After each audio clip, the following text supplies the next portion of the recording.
Brandon Sanderson and Dan Wells on their podcast Intentionally Blank were discussing Star Wars, and one of the things they brought up was that the storyline of the old washed up hero coming back for another fight is not a bad one.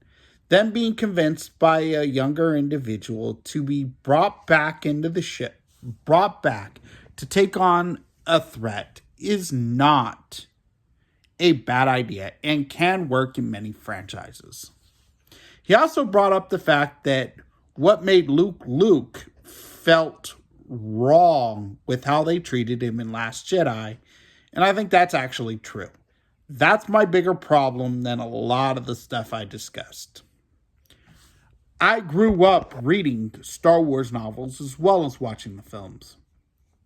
He was one of my favorite, most iconic heroes. And what they did to him felt like a betrayal. Now, even in the comments of that, people did write how it worked logically within the story. But that's the thing.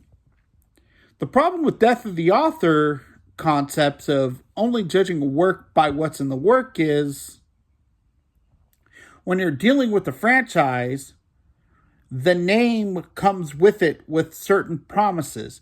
And if it feels like you not do something interesting or creative with those promises, but just break those promises to subvert expectations, you run the risk of turning your audience off that came to watch a Star Wars movie. And even if Luke Skywalker is going to pass the lightsaber, he should still feel like Luke Skywalker.